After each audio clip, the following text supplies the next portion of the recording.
It is very painful for me to talk about Germany in these terms, but I need to say a couple truths about this. Sometimes maybe I have to apologize because just 24 hours ago I was quote unquote joking about Germany. Not really joking, because the things that some judges in Germany are doing to some offenders of a nature that that is the most heinous nature, that makes me say that, well, I sometimes say that the UK is in trouble, but then I look to Germany and I say, no, well, the UK still has a chance, because, well, Germany is, in my opinion, beyond saving.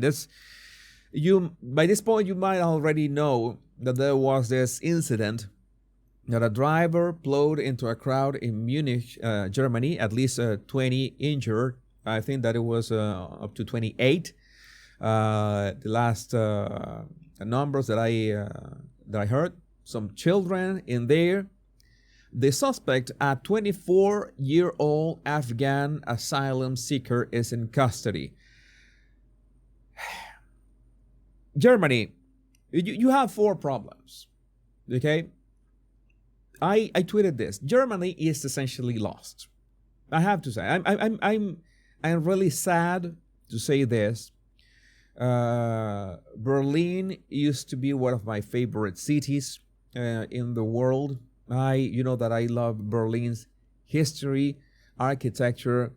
I have a couple souvenirs. I have a sentimental value with them, especially the history of all that the city has gone through. But right now, there's a big problem. I think the greatest problem that Germany has, the biggest problem, it's not really immigration. It's deeper than that. It's guilt.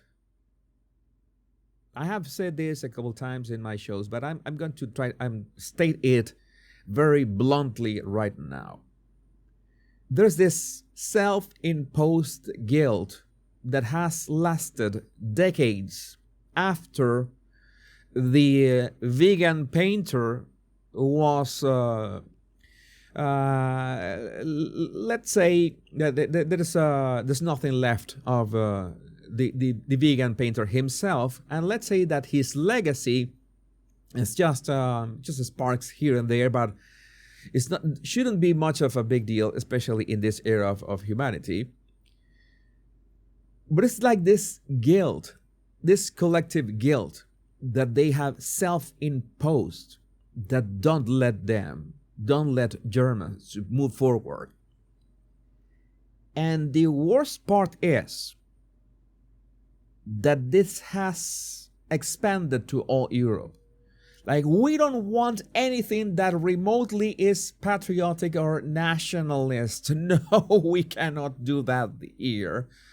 And in fact, I would be surprised if in any country in Europe you are, let's say, free, quote unquote, to just wave the flag of your country, like in United States, right? A big difference. Like in the United States, you put the American flag even in your underwear, because you're so proud of your country, and that is great. But no, you cannot be proud of your country in Germany. You cannot do that. We don't do that here. And that is a big problem, because you essentially you should be proud of your country. And I can understand, because being proud of your country can be weaponized by people. In my country, in Venezuela, is that we were okay. We were okay with symbols like the flag, until Hugo Chavez came and weaponized the flag as something that, no, it's like, at some point we realized that the flag was like some kind of Chavista symbol, which it's our flag. It's the Venezuela's flag. It's not the Chavista flag, but it was Chavistas who were more related to that. So I can understand where that comes from, but you have to realize that self-imposed guilt is having this effect on everything else. And that self-imposed guilt is the thing that makes Germans and other countries, maybe it's the case of your country, maybe it's the case of Canada as well. I wouldn't say that Canada's conditions are vastly different, of course. You let your country be invaded.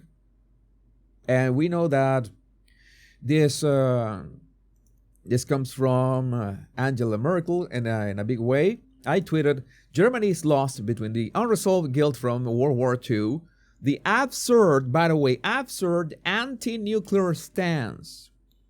And you remember that they literally destroyed their last nuclear plant reactors in 2023.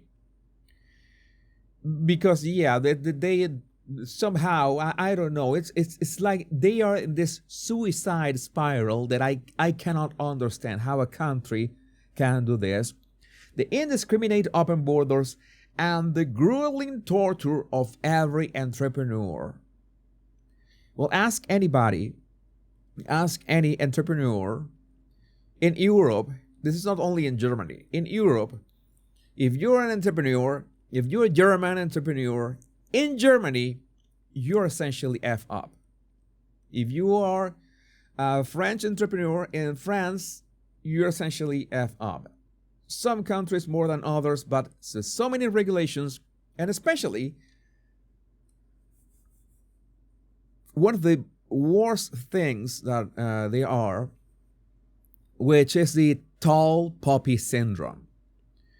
Tall poppy syndrome is something that happens in many countries. It happens in Japan, by the way, a lot. Japan has its own problems. Japan suffers from tall poppy syndrome. Australia suffers from tall poppy syndrome. What is tall poppy syndrome? Did you have a field of poppies, right? I don't know how to pronounce that. Sounds like little dogs. No, poppies, the flowers. You have a field of poppies, and you have a poppy that stands out. Then that poppy that stands out is gonna be cut. Okay. So essentially, if you stand out in society, you will be metaphorically beheaded. Metaphorically. That's the problem. So you cannot even try to excel, because the moment you begin to excel, no, you cannot do that. That is why do you want more? Why do you want to excel? Why do you want to do that? Why would you do that way? Again, it happens in Japan as well, but Japan is let's say the philosophy towards the community and towards your nation is much different. You cannot have a more nationalist country than Japan. That is the big difference. You cannot. You simply. I'm trying to think. Yeah, it's the United States and Japan. Those are examples of extreme nationalism. Yeah, it's my pronunciation. A field of poppies. Poppies, and that is the difference. That is the difference, and that's why I say that. That's why I say that Germany is essentially lost. And I have to tell you, if you are in Germany, you might be okay with you can't be okay with what's going on.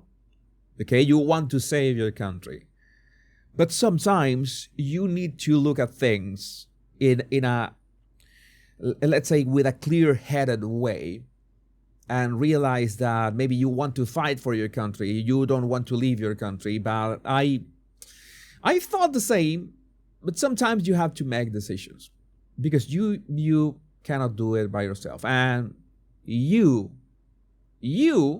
are more important. Your family is more important. Sometimes you have to realize, okay, my country is important, but my family, and myself, we are more important. I need to make the decision. So just food for thought. Again, your mileage may vary, your decisions may vary, but again, I would like to know what you think about this in the comments.